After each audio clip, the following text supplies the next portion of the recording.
분들 축복하며 인사하겠습니다. 당신은 하나님의 기쁨입니다. 축복합니다. 세 분 이상 인사하겠습니다. 당신 하나님의 기쁨입니다. 당신 하나님의 기쁨입니다. 당신은 하나님의 기쁨입니다. 네, 오늘도 하나님께서 우리를 기뻐해 주신 줄 믿습니다. 하나님의 기쁨 안에서 참 만족을 얻고 참 평안을 얻고 또 기도의 사명을 감당해내는 사명 감당함에 있어서 만족함을 얻을 수 있는 이 시간 되기를 주님의 이름으로 축복합니다. 우리 사사기를 계속해서 살펴보고 있는데 18장 오늘 7절에서 10절 말씀은 단지파의 정탐꾼들의 이야기가 계속되어지고 있습니다.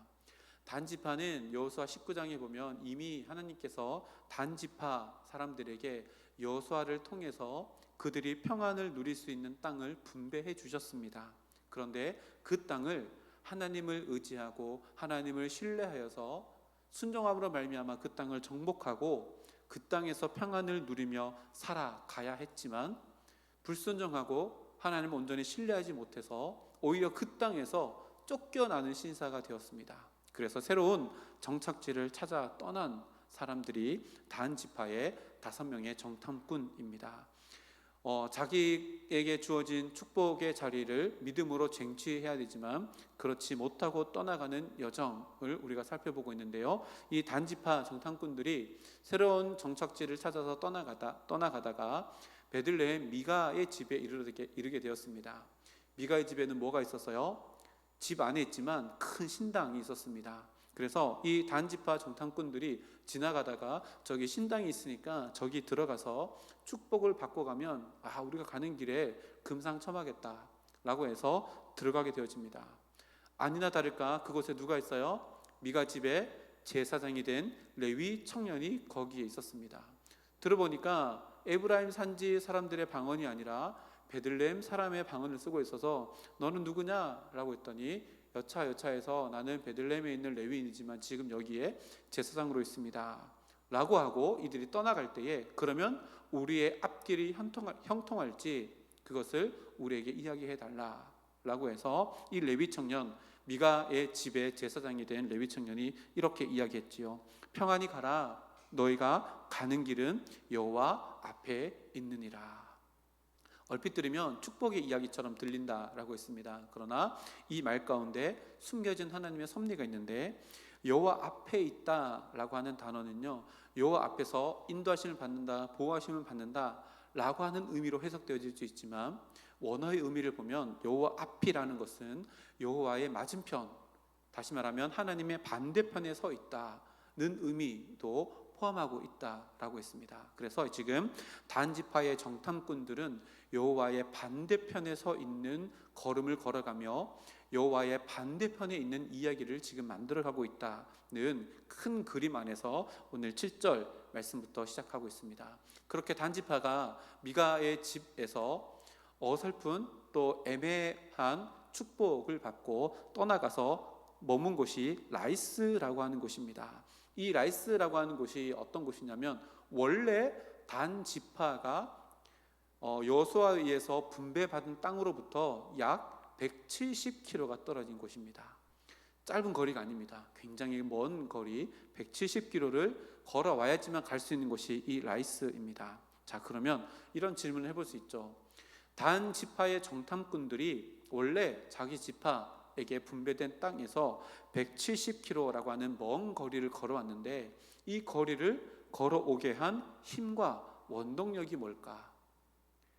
무엇이 이들을 이렇게 먼 거리까지 떠나와 오게 했을까?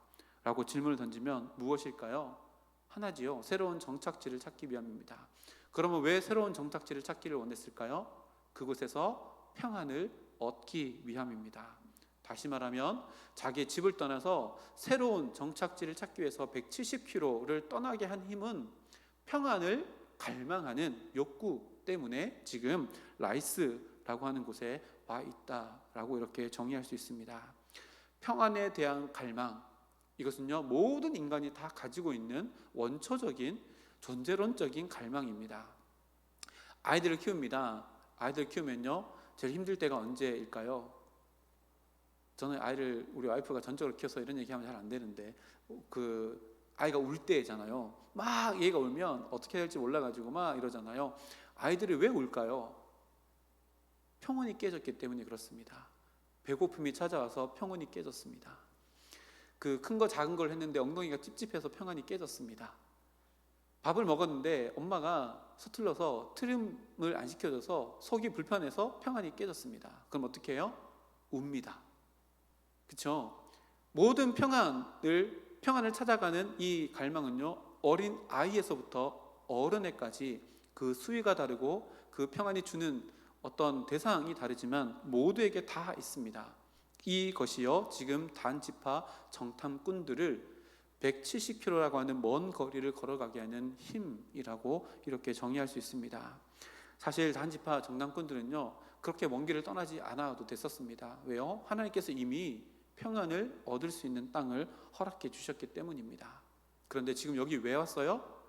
그 갈망 때문이 아니라 하나님께서 주시는 평안을 얻을 수 있는 방법을 제대로 활용하지 못했기 때문에 그렇습니다. 하나님께서 주시는 평안은요, 우리가 찾아 떠나는 평안이 아니라 하나님의 말씀에 순종함으로 말미암아 얻어지는 평안이었는데, 지금 하나님의 방법을 다 저버리고 자신만의 방법으로 평안을 찾아 쫓아 날아가는데, 걸어가는 길마다 평안 앞길에 대해서 물어봐야 하고 앞길에 대해서 평안을 물어봐야 되는 불안함 가운데 지금 170km 여정을 걸어가고 있다는 것을 보게 되어집니다. 이게 중요합니다. 그리스도인들에게, 또 모든 인간들에게 평안을 찾는 방법은 하나님의 말씀에 순종할 때 주어지는 평안, 이것이 하나님의 방법이라는 것을 이 단지파 정탐꾼들의 그렇지 않는 모습을 통해서 우리들에게 보여줍니다. 이들은요, 하나님을 떠났습니다. 그리고 하나님께서 허락해 주신 곳이 아닌 다른 곳에서 평안을 찾아 떠나고 있는 상황입니다. 이 모습이요, 창세기 4장에 나오는 동생을 죽인 가인이 하나님을 떠나서 정처 없이 떠돌다가 자기에게 평안을 줄 수 있는 곳을 만들기 위해서 스스로 에녹이라고 하는 성을 쌓아 올린 그것과 동일한 모습을 보게 되어집니다. 무엇을 말할까요? 죄가 들어오고 난 이후에 하나님을 떠난 자들은 동일한 고민과 동일한 삶의 방식으로 가인으로부터 지금 단지파의 정탐꾼까지, 그리고 지금을 살아가는 모든 인간들도 동일한 모습으로 살아가고 있다는 것을 성경이 우리들에게 이야기합니다. 하나님을 떠나면 그 이후에 평안을 찾을 수 없음에도 불구하고 인간은요, 그 평안을 찾아서 이것도 해보고 저것도 해보고 또 도전해보고, 지금 여기가 아니면 170km라고 하는 먼 거리를 떠나보기도 합니다. 그러나 하나님을 떠나서 찾으려고 하는 평안은요, 신기루와 같습니다. 그곳에 가보면 없어지고 그곳에 가보면 없어지는 것이 세상에서 주는 평안이라는 것을 이 단지파 정탐꾼의 모습을 통해서 우리들에게 보여줍니다. 이렇게 단지파 정탐꾼들은 하나님 안에 있는 평안이 아니라 하나님 밖에서 지금 평안을 찾으려고 이리저리 기웃기웃하고 있는데요, 그 모든 걸음에 그들의 결단과 그들의 선택에 한계가 여실히 드러난다는 것을 그 이후의 상황을 통해서 보여지게 되어집니다. 보십시오. 그들이요, 하나님을 떠났습니다. 이미 평안의 길을 잊어버렸습니다. 근데 평안을 찾아서 170km를 와서 지금 있는 곳이 라이스라고 하는 곳입니다. 근데 왜 이들이 라이스가 눈에 들어왔을까요? 오늘 7절 말씀을 보니까 이렇게 기록합니다.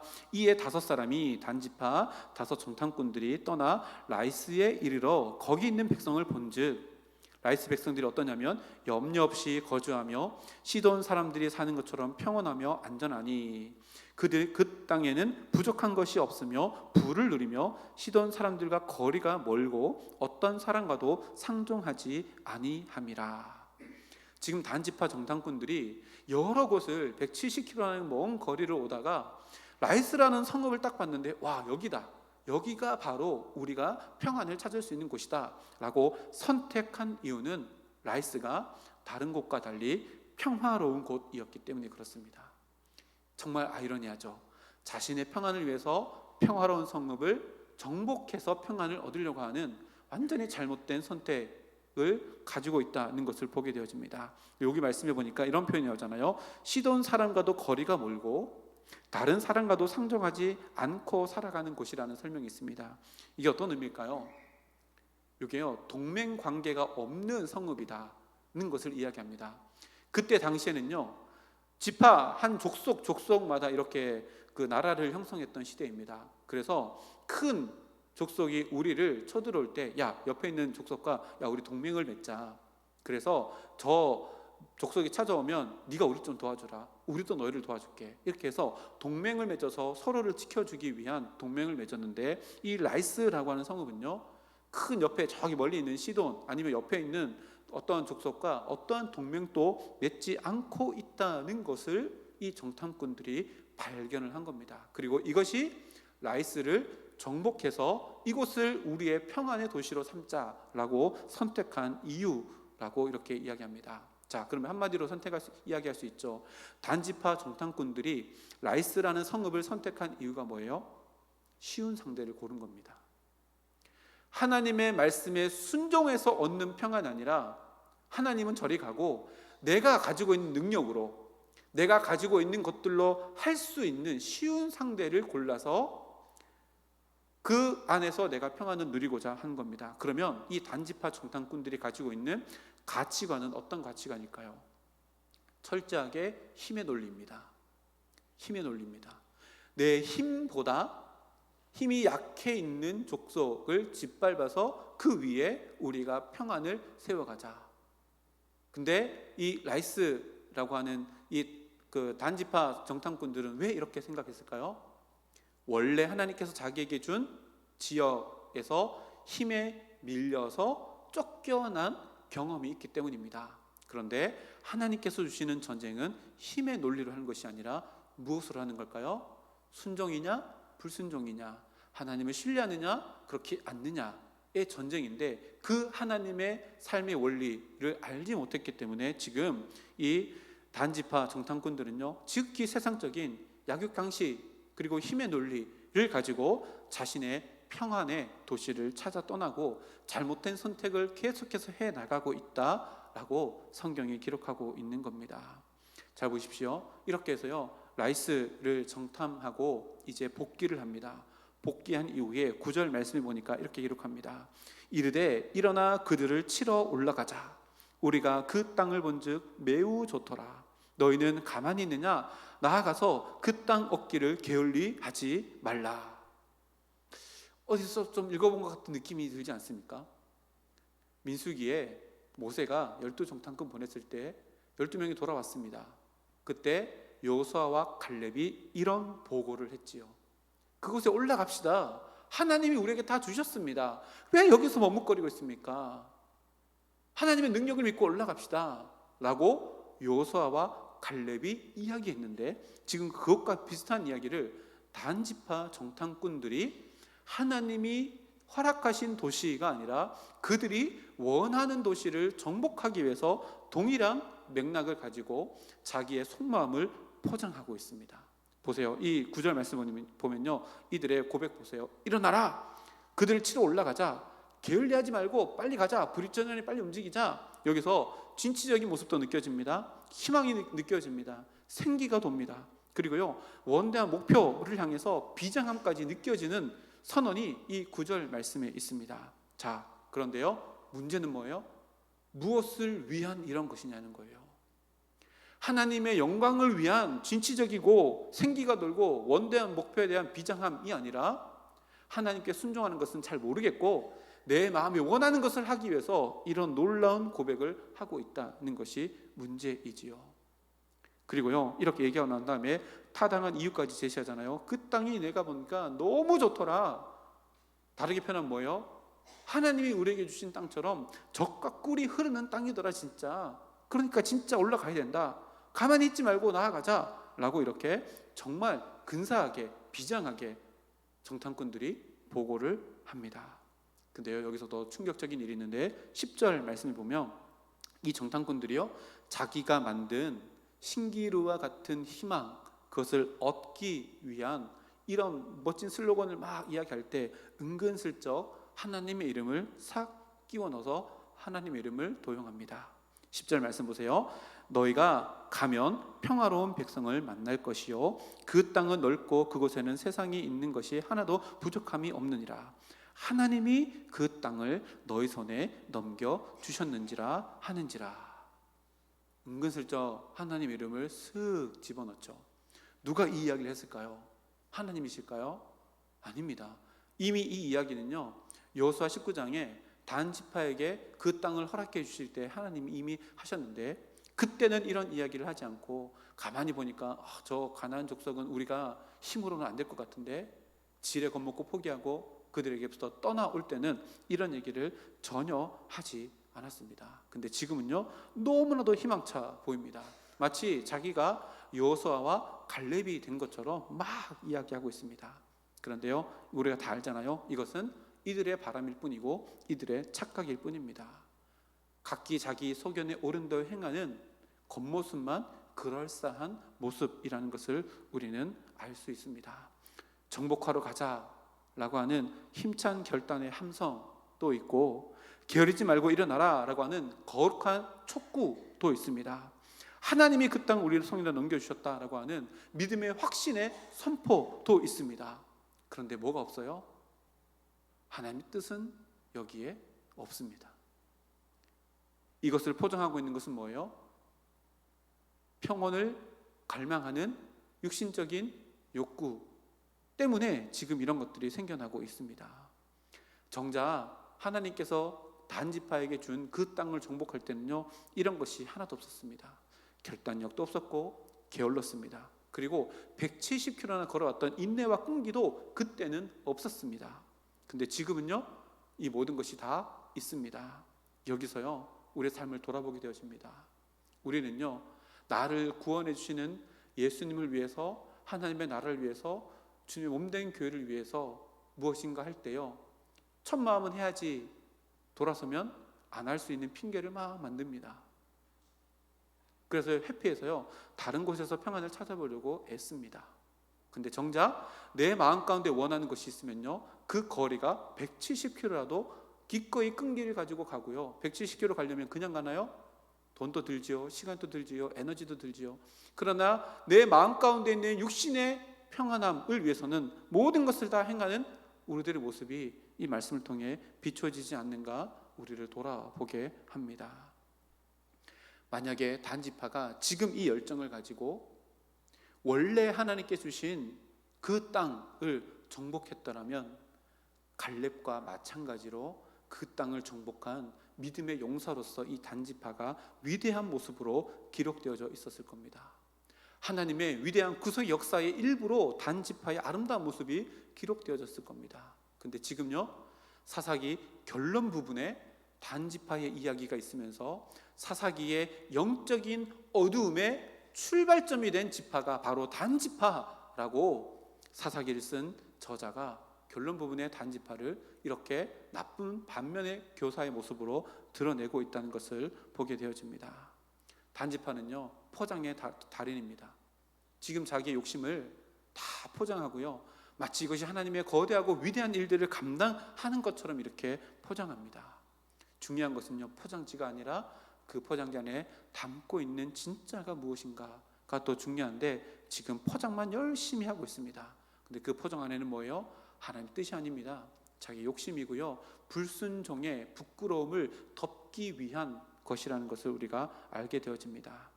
하나님의 뜻에 순종하는 것, 이것은요, 내가 하고 싶은 일을 하는 것이 아니라 나에게 맡겨진 해야 할 일을 하는 겁니다. 그리고요, 하나님께서 나에게 맡겨주신 일을 감당할 때 찾아오는 것이 평안입니다. 평안은 목적이 아니라요, 평안은 열매입니다. 평안은 열매예요. 평안을 찾아 떠나는 것이 아니라요, 나에게 주어진 사명을 감당하면 그제서야 평안이 나에게 주어지는 겁니다. 여호수아서의 땅을 분배하고 정복해라 라고 하는 목적도요, 정복할 때 평안이 찾아오기 때문에 그렇습니다. 생각해 보십시오. 내가 하고 싶은 일, 내가 해야 되는 일, 이 두 개가요, 하나면 너무 행복한 일입니다. 내가 하고 싶은 일인데 반드시 또 내가 해야 하는 일이면 너무 행복하겠죠. 근데 그렇지 않을 때가 더 많습니다. 하나님의 뜻을 따른다는 것은요, 대개는 내가 하고 싶은 일이 아닐 경우가 더 많습니다. 말씀 묵상하다가 어떤 생각이 났어요. 근데 안 할 핑계를 찾는다면 그게 하나님의 뜻입니다. 말씀을 읽는데요, 이렇게 해야지 막 생각이 났는데 안 할 수 있는 핑계를 찾으면요, 그게 하나님의 뜻입니다. 왜요? 내 마음의 본성이 아니라 하나님께 주신 것이기 때문에 그렇습니다. 사랑하는 거 쉽지 않습니다. 섬기는 것도 쉽지 않습니다. 내 것을 주님께 내어놓은 것도 쉽지 않습니다. 나의 시간을 포기하는 것도 쉽지 않습니다. 시간을 드리고 열정을 드리고 물질을 드리고 달란트를 드리고 내 마음까지도 하나님께 드리는 거 쉽지 않습니다. 그런데요, 쉽지 않지만 하나님의 백성으로서 내가 감당해야 될 것을 감당하면 그제서야 비로소 평안의 열매가 우리의 삶 가운데 맺혀지게 되는 겁니다. 대표적인 두 인물을 살펴보고 마칠 텐데요, 첫 번째 인물은요, 예수님의 육신의 어머니인 마리아입니다. 천사가 찾아왔습니다. 아직도 약혼만하고 함께 살지 않는 이 약혼 여인 마리아에게 찾아가서 네가 성령으로 잉태했다 라고 했을 때 마리아가 어떻게 했을까요? 거부하지 않았습니다. 오케이, 이게 아니라요, 나는 부족한데요, 나는 종인데요, 그러나 하나님 말씀대로 내 삶 가운데 이루어지기 원합니다. 뭘 한 거죠? 순종한 겁니다. 누가복음 1장 38절 말씀에 마리아가 이르되 주의 여종이오니 말씀대로 내게 이루어지이다 하매 천사가 떠나가니라. 순종하기로 결단했습니다. 우리는 이걸 이렇게 읽으면요, 대단하다, 그냥 이렇게만 할 수 있지만 이 순종은요, 마리아가 자기의 죽음을 담보한 결단입니다.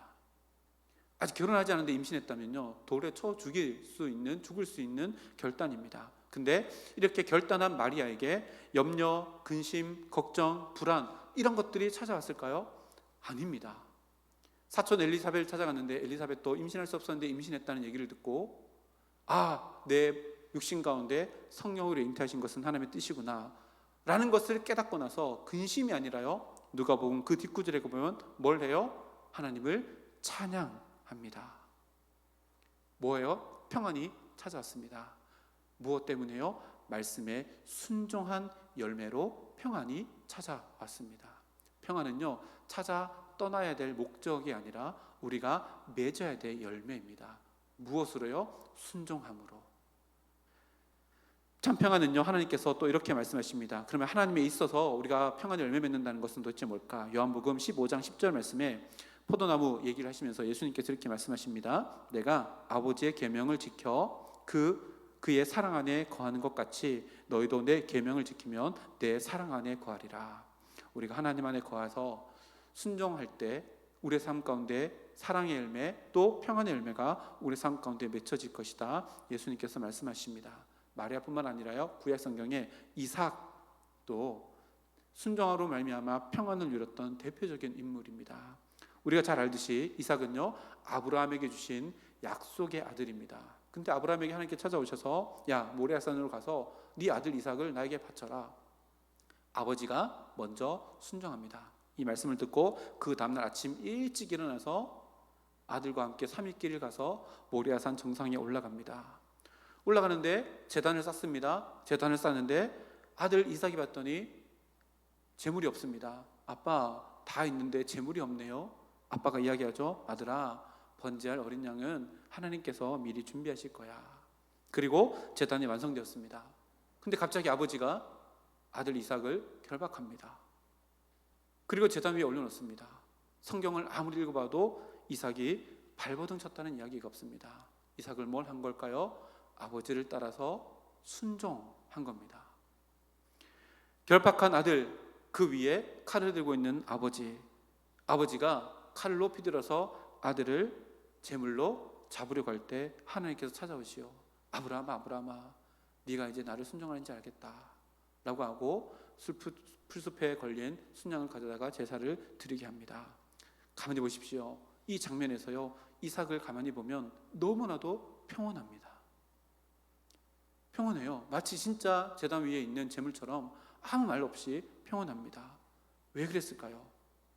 자기가 어떻게 태어났는지에 대해서 이미 아버지 어머니에게 다 들었을 것이며 하나님은 위대하신 분이라는 것을 알며 하나님은 선하신다는 것을 알았기 때문입니다. 그렇게 순종했을 때에 이삭은 제물로 바쳐지는 그 상황 속에서도 평안할 수 있었다라고 성경이 기록하고요. 그때 만들어진 놀라운 이름이 뭐예요? 여호와 이레입니다. 하나님께서 이미 준비해 주셨다라고 하는 의미이지요. 여호와 이레는요, 순종의 열매로 주어진 평안 가운데 고백한 위대한 하나님의 이름입니다. 우리는 여호와 이를 오용하죠. 하나님 다 준비해 주세요. 근데 나는 아무것도 안 해. 이게 아닙니다. 여호와 이레는요, 아들을 바치는 순종 그 이후에 주어진 평안 가운데 주어진 열매가 여호와 이레입니다. 모든 것을 다 드렸기 때문에 하나님이 나의 앞길을 준비해 주셨다라고 하는 고백이요, 여호와 이레입니다. 또 한 가지 살펴볼까요? 부활하신 예수님께서요, 두려움에 떨고 있고 문을 다 닫고 있는 제자들을 3번이나 찾아가십니다. 3번이나 찾아가시면서 동일한 말씀을 하시지요. 뭐라고 하세요? 숨을 그들에게 내쉬시며 너희가 평안할지어다. 예수님의 이 평안은 어떤 평안일까요? 십자가의 순종 이후에 주어진 열매인 평안입니다. 그런데 그 평안이 없는 제자들, 두려움에 떨고 있는 그들에게 순종의 열매인 평안을 그들에게 선포해 주시며 너희들도 이 평안으로 살아가라. 다시 말하면 평안이 목적이 아니라 순종할 때 이 평안이 찾아온다 라고 이야기합니다. 이 평안을 제자들이 누렸습니다. 언제요? 12 제자들이 다 순교하는 그 장소에서 12 제자들은 다 순종함으로 말미암아 평안을 누리는 삶을 살아갔다라고 우리는 기독교 역사를 통해서 알게 되어집니다. 그 예수님께서요, 오늘 또 우리들에게 말씀하십니다. 요한복음 14장 27절 말씀에 평안을 너희에게 끼치노니 곧 나의 평안을 너희에게 주노라. 내가 너희에게 주는 것은 세상이 주는 것과 같이 아니하니라. 너희는 마음에 근심하지도 말고 두려워하지도 말라. 아멘. 예수님께서 우리에게 주시는 평안은요, 그냥 주는 평안이 아닙니다. 순정의 열매인 평안을 우리에게 주십니다. 단지파 정탐꾼처럼요, 하나님을 떠나서 세상에 어떤 것에 나에게 평안을 줄 수 있을까 170km나 되는 먼 길을 떠나서 찾아나고 발견해내고 발굴해내는 평안이 아니라 하나님의 말씀에 순종할 때만 얻을 수 있는 평안. 그래서 세상이 주는 것과 같지 않는 평안, 나의 평안을, 십자가를 진 나의 평안을 너에게 주노라 라고 예수님께서 말씀하십니다. 평안을 찾아 지난 일주일 동안, 내 여생 동안, 내 지나온 모든 인생 동안 무엇을 찾아 헤매셨습니까?